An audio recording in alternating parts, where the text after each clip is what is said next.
2011년도 혹시 대한민국을 거짓으로 속였던 한 사건을 여러분 기억하십니까? 아멘인가요? 대한민국 전체를 속인 한 사건이 있었지요. 여러분 그 사건이 무엇이냐면 바로 제주도 세계 7대 자연경관 선정 사건입니다. 화면 한번 보실까요? 많은 매체들이 제주 제7대 자연경관 선정을 앞다투어 보도하고 축하하고 기뻐했습니다. 제주가 세계적인 관광 도시가 된다라는 큰 이슈를 많은 이들에게 알린 것이죠.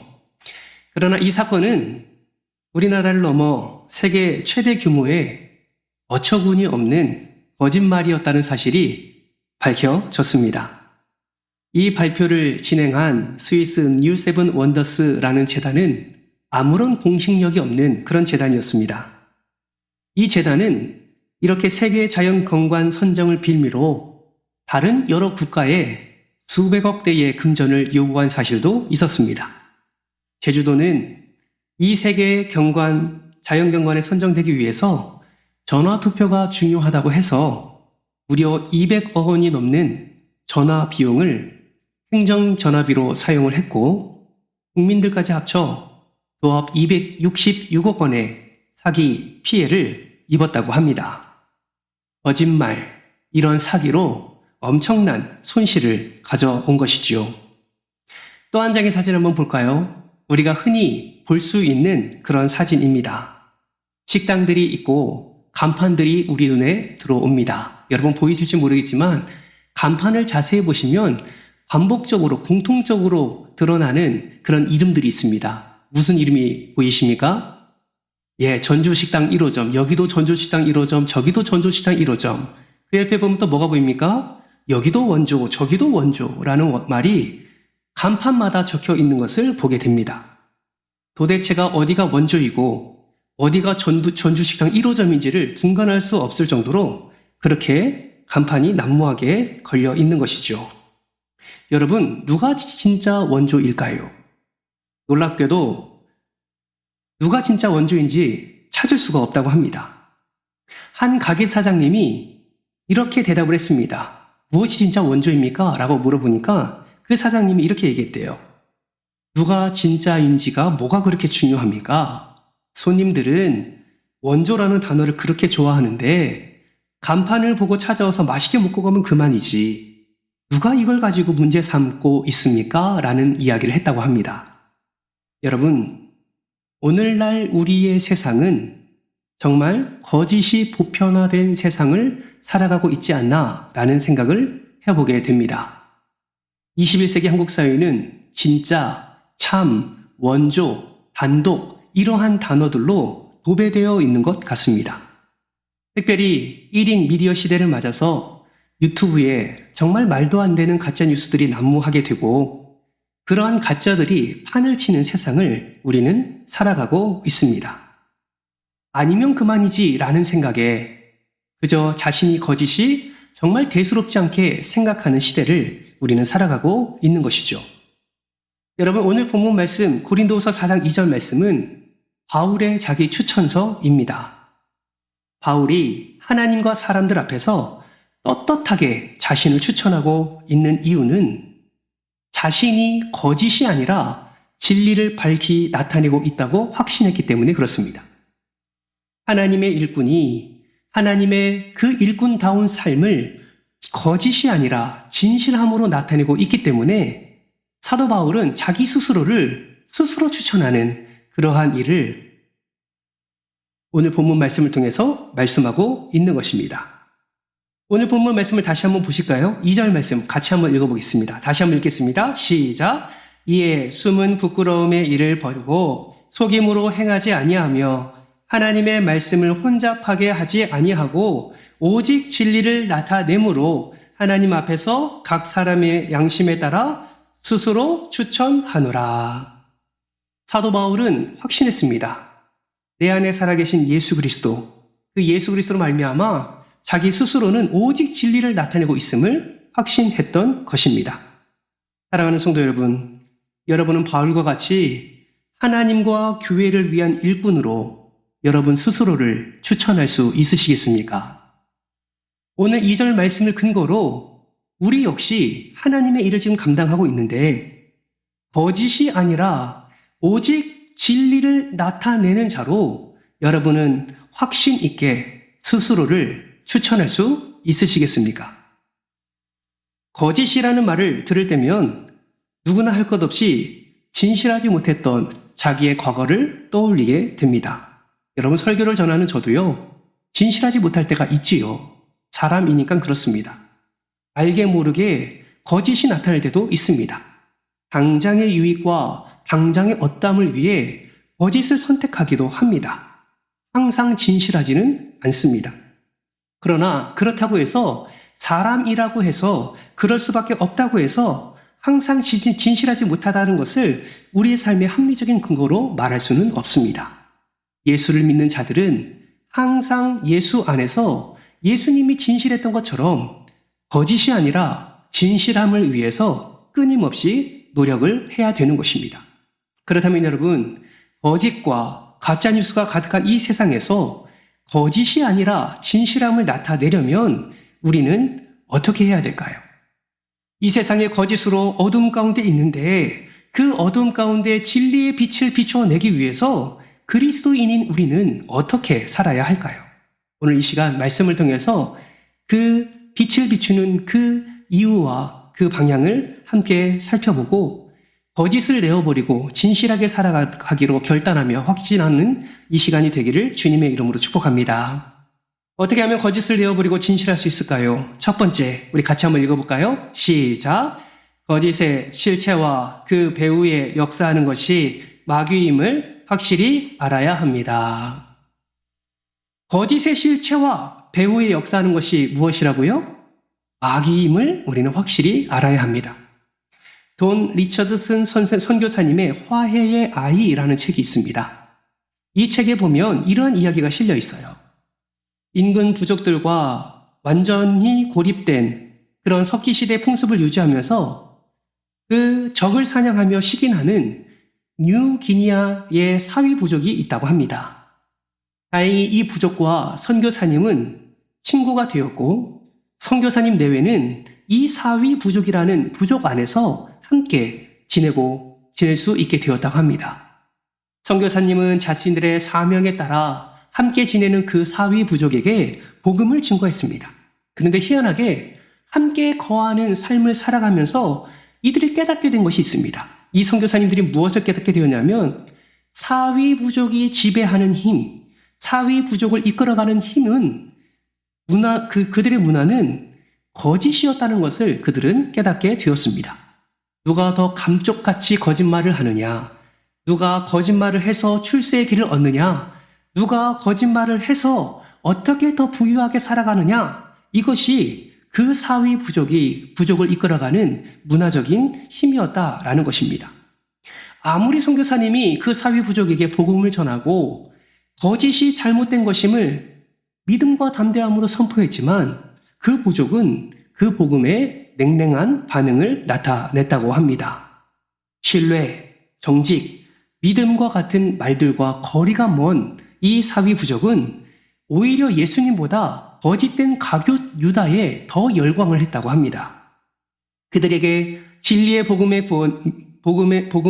믿음의 구원을 전하는 일이 불가능하다고 여겼던 선교사님들은 곧 좌절을 하게 되었다는 이야기가 그 화해의 아이라는 책에 기록되어 있습니다. 사랑하는 성도 여러분, 하나님을 전혀 모르는 이 사위 부족에 대한 이 기록은 거짓의 실체와 그 배후에 대해서 많은 것을 알려주고 있습니다. 먼저 진리 그 자체가 되시는 진실하신 하나님께 거짓과 전혀 관계가 없다는 것을 이 사실을 통해서 우리는 확인할 수가 있다라는 것이죠. 그렇다면 여러분, 하나님을 전혀 모르는 그 거짓된 그들의 배후에 역사하는 것이 무엇일까요? 그것이 바로 악한 거짓의 영, 마귀라는 것입니다. 성경을 보면 마귀는 처음부터 간교한 그런 마음과 뜻을 나타낸 것을 확인할 수가 있습니다. 어디서부터 그것을 확인할 수 있습니까? 바로 아담과 하와를 속이는 그런 간교한 마귀를 우리는 확인할 수가 있습니다. 아담과 하와는 그 마귀에 속아서 결국 그 거짓된 길을 나아가게 되지요. 이후 아벨을 찾는 하나님, 그 앞에서 거짓말을 하는 가인, 아내의 사례를 누이라고 말하는 그 아브람, 형을 속이고 아버지를 속인 야곱. 우리는 성경 창세기부터 쭉 읽어가면서 거짓된 그들의 삶을 우리는 확인할 수가 있다는 것이죠. 여러분, 이들의 결과는 어땠습니까? 거짓으로 가득 채웠던 그들의 삶 속에 하나님의 심판이 임한 것을 우리는 확인할 수가 있습니다. 사례를 누이라고 속인 그 아브라함은 수치를 당해야만 했고, 속인 야곱은 자기가 행한 것처럼 삼촌과 자식들에게 속임을 당하는 그런 아픔을 겪어야만 했습니다. 성경은 죄가 처음 시작된 그 시로부터 하나님께서 얼마나 거짓을 미워하시는지 또 싫어하시는지, 그리고 사탄이 이를 계략으로 삼아 어떻게 그 배후에 끊임없이 역사하는지를 우리를 통하여서 말씀하고 있습니다. 사랑하는 성도 여러분, 기억하십시오. 하나님께서는 거짓이 없는 진실하신 분이십니다. 거짓이 없는 그 하나님을 믿는 우리는 그 하나님의 거짓 없음을, 그 하나님의 진실하심을 우리 또한 본받아야 할 줄 믿습니다. 여러분, 이것이 우리가 살아가야 되는 그런 삶의 모습 가운데 나타내야 될 진실함이다라는 것이죠. 오늘 본문의 바울의 고백을 통해 우리는 진리를 거스리는 이 거짓이 숨은 부끄러운 일과 속이는 일, 그리고 하나님의 말씀을 혼잡케 하는 것임을 우리는 반드시 깨달아야 합니다. 정말 소망하기는 여러분 안에 마귀가 가득하여 속이는 일, 거짓말과 거짓된 행동을 통해서 하나님의 영광을 가리우는 것이 아니라 여러분 안에 성령의 충만함을 통하여서 모든 거짓된 것을 내어버리고 오직 하나님께만 영광 올려드리는 삶을 살아가는 여러분 되시기를 주님의 이름으로 축복합니다. 이에 대해서 우리 사도 야고보, 이 야고보의 말을 우리는 주목해서 볼 필요가 있습니다. 야고보서 1장 14절에서 16절 말씀에 보면 사도 야고보는 이렇게 경계를 하고 있습니다. 우리 14절 같이 한번 읽어볼까요? 시작! 오직 각 사람이 시험을 받는 것은 자기 욕심에 끌려 미혹됨이니. 15절입니다. 욕심이 잉태한 즉 죄를 낳고 죄가 장성한 즉 사망을 낳느니라. 16절도 같이 읽어볼까요? 시작! 내 형제들아 속지 말라. 아멘. 누구에게 속지 말아야 됩니까? 거짓의 영에, 사단에 우리는 속지 않아야 합니다. 우리의 마음에 욕심을 주는 우리의 마음 가운데 하나님께 죄를 낳고 죄로 말미암아 사망 가운데 거하게 하는 이가 사단이라는 사실을 반드시 기억하시기 바랍니다. 그렇기 때문에 우리는 하루하루를 살아가면서 거짓의 아비요, 속이는 자인 마귀에게 우리는 속는 것이 아니라 끝까지 말씀을 붙들고 끝까지 진리를 나타내는 일에 우리는 힘을 써야 하는 것입니다.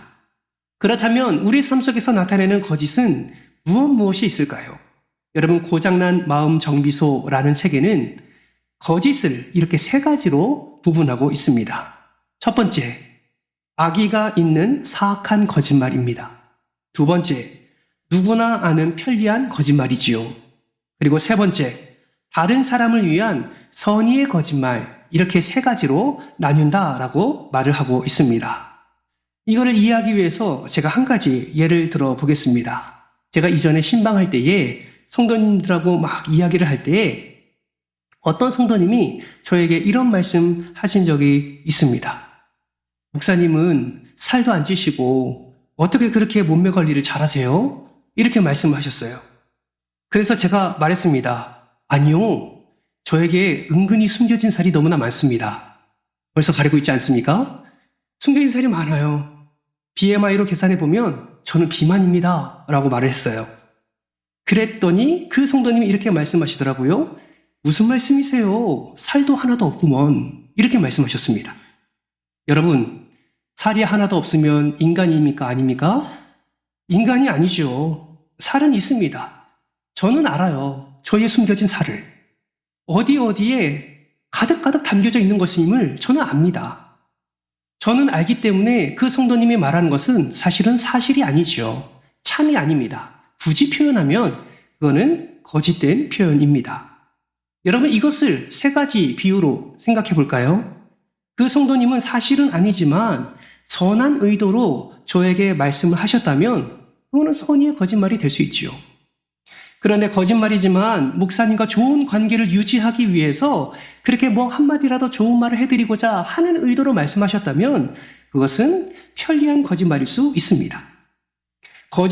거짓말이라는 것을 알지만 놀리듯이 반어법으로 그렇게 만약에 표현을 했다면 그거는 악의에 찬 사악한 거짓말이라고 할 수 있지요. 그렇다면 여러분, 우리는 이러한 삶 속에 나타나는 이 거짓말 중에 어떤 거짓말을 가장 경계를 해야 할까요? 여러분, 거짓 없는 진실함을 나타내고자 하는 그리스도인들은 악의에 찬 사악한 거짓말은 어떤 모양이라도 단호하게 버려야 하는 것입니다. 편리한 거짓말도요, 습관이 되어서는 안 됩니다. 선의의 거짓말도 예외적으로는 허용될 수 있지만 혹시 잘못 판단하지 않았는지 염두에 두고 이것 또한 조심해야 합니다. 여러분, 거짓말이라는 것은요, 결국 다른 것을 통해서 걸려져 넘어지게 하는 장애물이 될 수 있습니다. 작은 한순간에 그 위기 상황을 모면하기 위해서 내가 거짓말을 한다면 그 거짓말이 나중에 더 큰 덩어리로 우리에게 다가오고 그것으로 말미암아 걸려 넘어지는 것이 아니라 맞아 쓰러지는 일들이 일어나게 된다라는 것이죠. 그래서 바울은 오늘 본문에서 하나님의 말씀을 혼잡하게 하지 아니하고 오직 진리를 나타내므로라고 고백하고 있는 것을 보게 됩니다. 여러분, 창세기 3장 말씀을 한번 보세요. 하나님의 명령에 의문을 제기하자 하와는 하나님의 말씀대로 그렇게 대답하지 않습니다. 여러분 잘 알고 계시죠? 선악과를 따먹은 그 하와와 하나님과의 관계, 그 대화의 관계 속에서 하나님이 말씀하시는 명령에 따라 하와는 다르게 말하는 것을 보게 됩니다. 특별히 창세기 3장 3절 말씀, 뱀과 대화하는 내용을 통해서도 이것을 확인할 수 있는데요. 창세기 3장 3절 말씀을 같이 한번 읽어볼까요? 시작!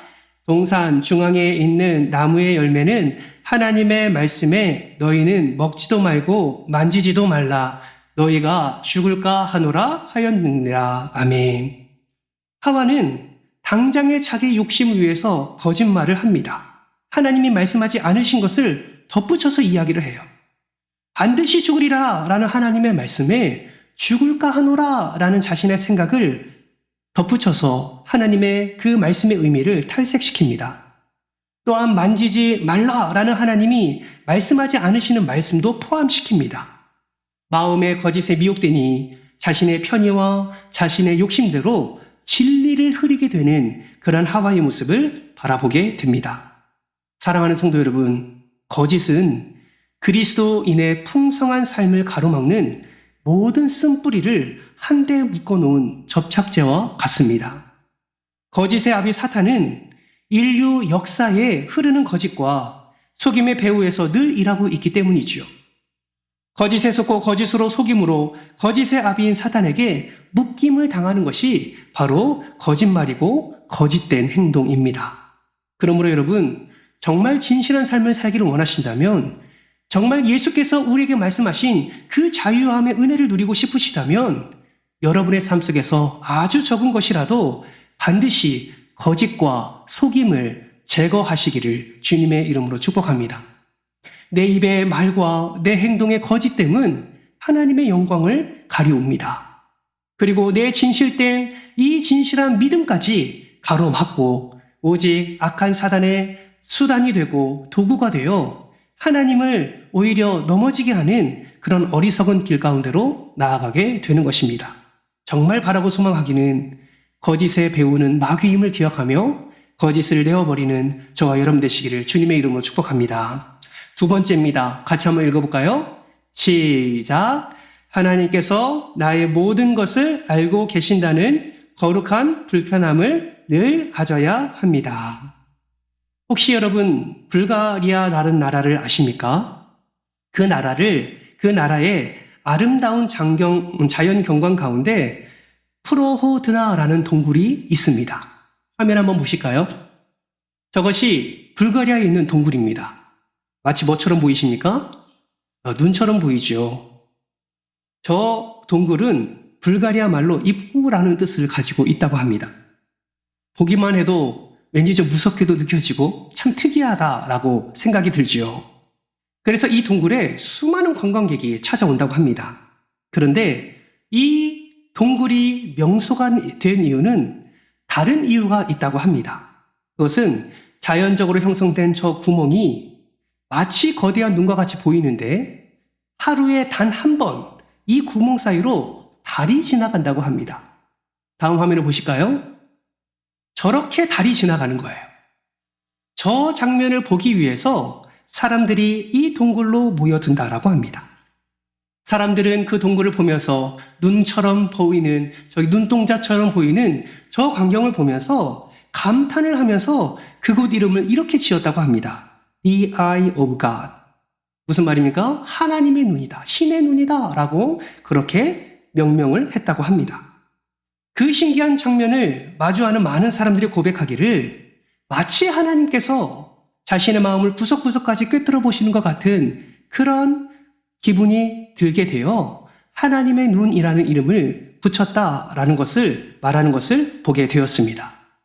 여러분, 사람의 눈은 보이는 모습이나 행위로만 판단되고 결정되기 때문에 그 앞에서 감추고 숨길 수가 없는 것입니다.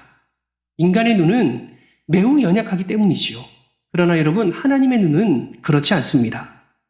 하나님께서는 보이는 것, 들리는 것 뿐만 아니라 저와 여러분의 모든 내면의 동기와 마음을 감찰하시고 꿰뚫어 보시는 분이심을 여러분 반드시 기억하시기 바랍니다.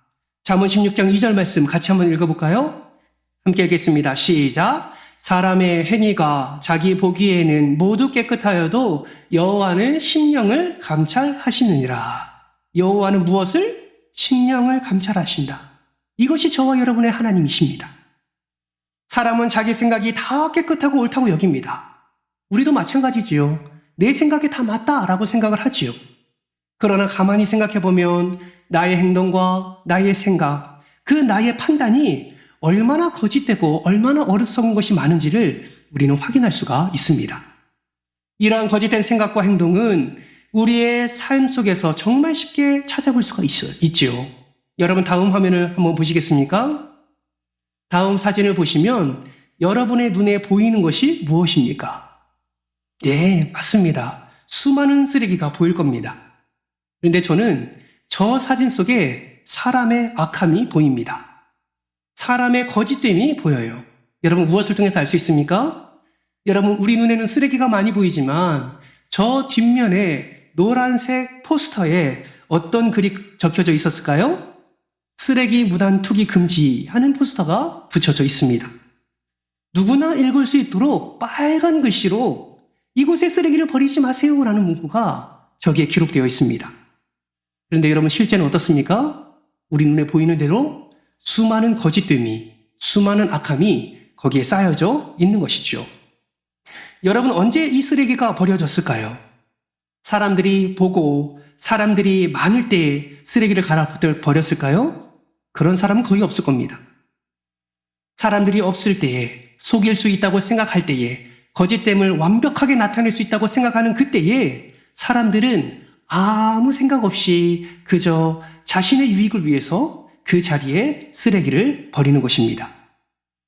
이 쓰레기 투기를 막기 위해서 수많은 경고 문구와 포스터를 붙여놔도, 캠페인을 해도 사람들의 이 더러운 그 심령을 감출 수가 없었다라고 합니다. 많은 사람들이 쓰레기를 버리고 많은 사람들이 그렇게 자신의 양심을 버리는 것을 보게 됩니다. 그런데 딱 한 가지는 효과를 봤다고 해요. 그것이 무엇이냐면, 당신의 양심을 누군가 지켜보고 있습니다 라는 문구와 함께 눈동자를 거기다 붙여놓으니까 사람들이 자기를 보고 있는 것 같아서 그런지 거기에 쓰레기를 버리는 양이 조금은 줄었다고 합니다.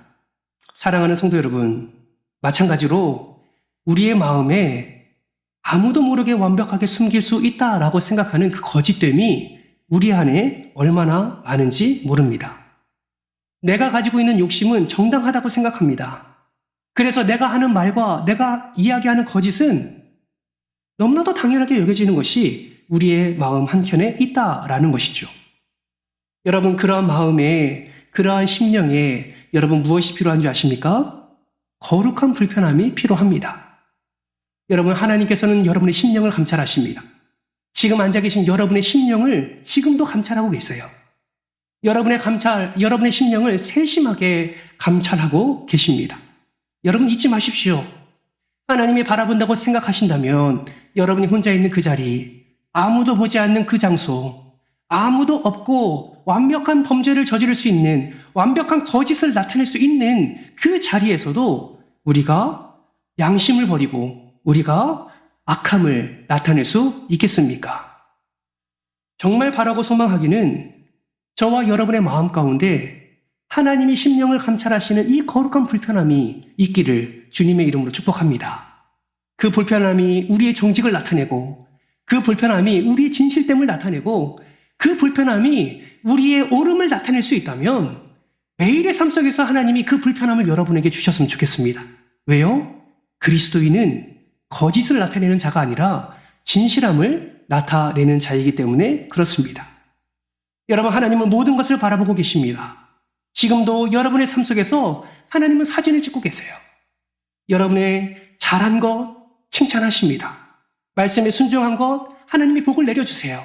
그러나 우리의 삶 속에서 거짓으로 행했던 우리의 말과 행동, 그것으로 말미암아 다른 사람을 실족하게 하고 다른 사람을 넘어뜨리게 하는 그 어리석은 모습도 하나님은 바라보고 있음을 여러분 기억하시기를 바랍니다. 개혁주의 초기에 프로테스탄트 정신을 가진 신앙의 선배들은 이 거룩한 불편함을 잊지 않았습니다.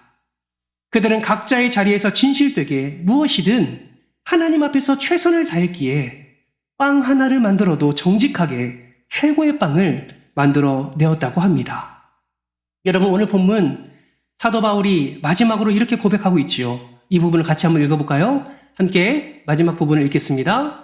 우리 보이죠? 같이 읽겠습니다. 시작. 오직 진리를 나타내므로 하나님 앞에서 각 사람의 양심에 대하여 스스로 추천하노라. 아멘. 성경에서 평생에 하나님의 눈을 의식하며 여러분 하나님 앞에 정직했던 사람이 누구입니까? 여러분 생각나는 사람 있습니까? 저는 요셉이 생각납니다. 요셉은 어떠한 유혹 가운데서도 하나님 앞에 정직함을 나타냈습니다. 그래서 창세기 39장 9절 말씀에 자신을 유혹하는 이에게 무엇이라고 말하고 있습니까? 그런즉 내가 어찌 이 큰 악을 행하여 하나님께 죄를 지으리요. 거짓으로 숨길 수 있는 이 달콤한 죄의 유혹에서 요셉이 정직함을 내세워 뿌리칠 수 있었던 이유는 단지 자신의 주인 보디발이 자신에게 금지했기 때문이 아니라 언제 어디서나 자신을 지켜보고 계시는 그 하나님의 눈을 요셉은 의식하고 있었기 때문에 그 거룩한 불편함이 항상 심령 가운데 자리 잡고 있었기 때문에 어디서든지 거짓을 내어버리고 죄의 유혹에 빠지는 것이 아니라 오직 하나님의 정직 아래 그는 거할 수 있었던 것입니다. 사랑하는 성도 여러분, 저와 여러분이 이러한 영적 요셉이 되기를 주님의 이름으로 축복합니다. 하나님이 우리를 보고 계십니다. 하나님을 의식하십시오. 하나님을 의식하며 하나님이 함께 하심을 기억하시기를 바랍니다.